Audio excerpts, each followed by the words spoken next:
Un moteur de CBX, c'est extrêmement coupleux, puisqu'on peut reprendre en cinquième à partir de 1500 tours et monter jusqu'à 9005.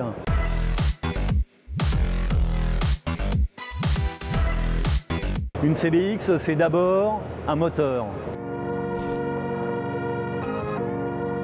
Le fameux 6 cylindres en ligne, mis en point par Honda pour une commercialisation à partir de 1978 jusqu'à 1982. C'est d'abord une cathédrale mécanique et tous les gens qui ont acheté des CBX ne regardaient que le moteur. Un moteur aussi gros dans l'absolu, j'aurais tendance à dire que ça ne sert à rien.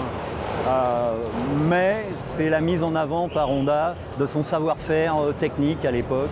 Tant qu'à faire, ils l'ont fait le plus puissant de l'époque avec 105 chevaux. Ça permettait d'avoir la machine la plus rapide de l'époque, 225 km/h. Le moteur de la CBX est un développement unique. Rien à voir avec un moteur de four qui était un moteur beaucoup plus simple, on va dire. Là, on est passé sur un moteur à double arbre à cam, alors c'était un simple arbre à cam sur la four.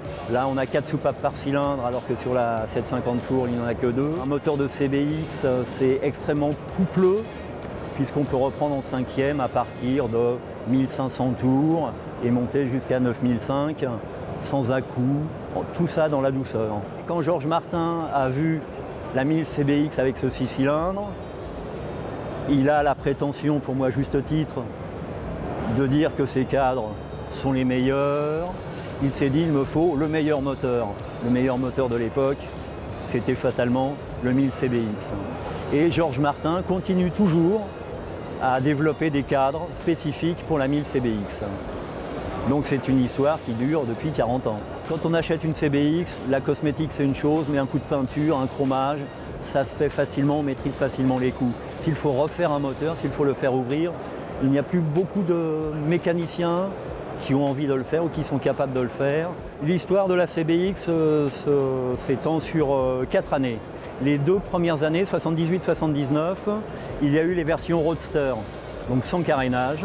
Ensuite, en 80 et 81, Honda a voulu améliorer, transformer, changer un petit peu de clientèle et ils ont fait la version GT, c'est donc la version ProLink avec le carénage.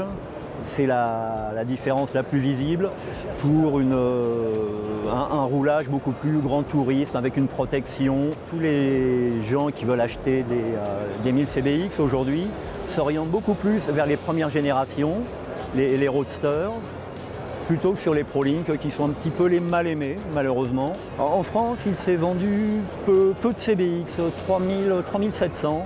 Les premières CBX coûtaient 26 000 francs. L'intérêt d'un club, c'est de fédérer le savoir-faire de chacun, les retours d'expérience, le carnet d'adresses, et ça c'est très important pour entretenir une machine qui a plus de 40 ans.